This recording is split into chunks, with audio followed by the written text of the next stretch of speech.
can go down a path of progress and prosperity, or we can head down a path of persistent stagnation.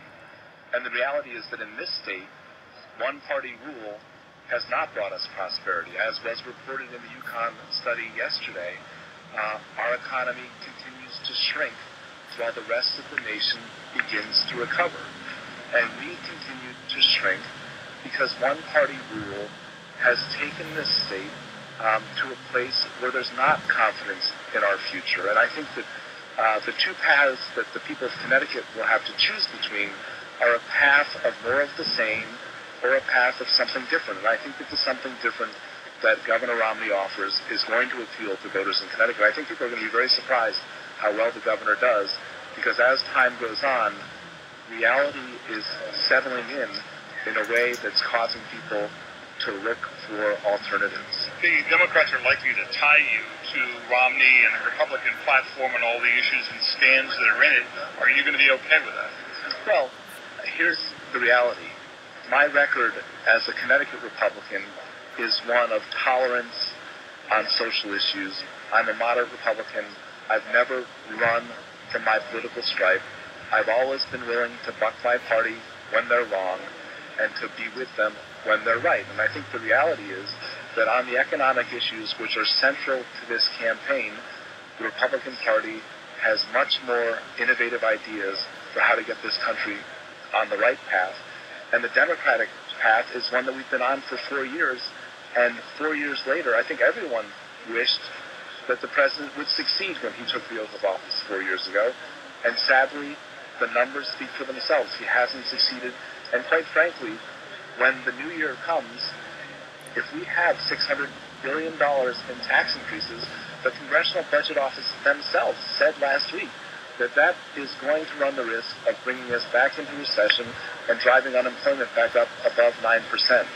Clearly the status quo has failed, and clearly all of us have an interest in trying something different. You said you think Romney's support will grow, his appeal will grow. Do you think he could win Connecticut, traditionally a Democratic state? Well, the last time a Republican won Connecticut was 1988 when George Bush the father, ran. And I think that it's entirely possible. There are 9 weeks to go between now and the election. There's so much that can happen in that 9-week time period. But I can tell you, as someone who's running for office, who's out on the street every day meeting voters, each and every day I meet more and more members of the president's party who voted for him 4 years ago, but who've decided they've got buyer's remorse, quite frankly. They want to try something different. So I think there may be a November surprise in Connecticut when Republicans do better than people are anticipating. What do you think about the governor's Tea Party analysis of the convention? Was he? Well, I think that what the American people are tiring of is the incessant rhetoric that tends to divide us rather than unite us. And the truth is, if this country is going to have a brighter future, we have to focus on solutions which unite us, not solutions which divide us. And the rhetoric that the governor used this morning isn't conducive to bringing people together. Rather, it serves to drive a wedge. And I think that, the driving of wedges has not helped this country at all. And I'm sorry that the governor feels that he has to take, the talking points that are being fed to him by the Democrats in Washington and try to feed that desire to divide rather than looking for ways that we can come together as a people. I'm a Republican, but I'm an American before I'm a Republican, and I'm hoping that the Democrats, while they're Democrats, maybe could consider putting the nation's interests ahead of their partisan interests. Thank you. Okay, thank you. Yep.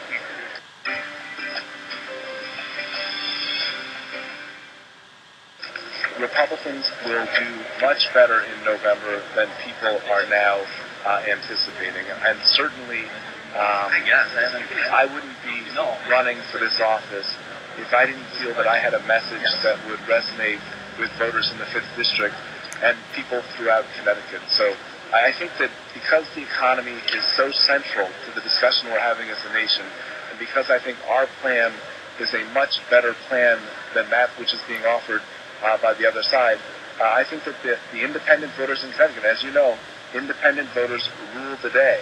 I think that they're going to break in large numbers towards something different rather than a continuation of the status quo. Also, one other thing, we just had 3-4 days of the Republican convention. What are you expecting to see in Charlotte? Obviously, you're not going there, but what I mean is, what messages do you expect to be coming out? How do you think it's going to go? Well, I think it will be... Not going to be a lot of pro-Republican statements. No, certainly, but it's a very different thing. 4 years ago, the Democrats were offering something that was untested and new, and President Obama ran on a platform of hope and change. And 4 years later, there's less hope now if he continues in office. And quite frankly, the change that has occurred in our nation has not been changed for the good. There are many more people on food stamps today than there were 4 years ago when he took office. The change that he's brought about has not been a change which has made the lives of the people in Connecticut better or the people in America better. And I think they're going to have a hard time as a convention convincing people to believe something that their own eyes tell them isn't the case. Do they need a new slogan, or what are you saying? No, I don't think that slogans, whatever slogan their party may use, that's not going to make my life better, my neighbor's life better. What people care about is why they're paying more than $4 a gallon for gas, why there is such high and persistent unemployment, and why their kids, can't make a go of it here. In this state in particular, it's very hard for young people when they graduate from college to make a go of it, and that's why we lose people in this state, young people, in higher numbers than virtually every other state. So I think we'll hear a lot of cheerleading out of Charlotte, and I think the reality will probably not be discussed very much because the reality of the failed record is not something to tout.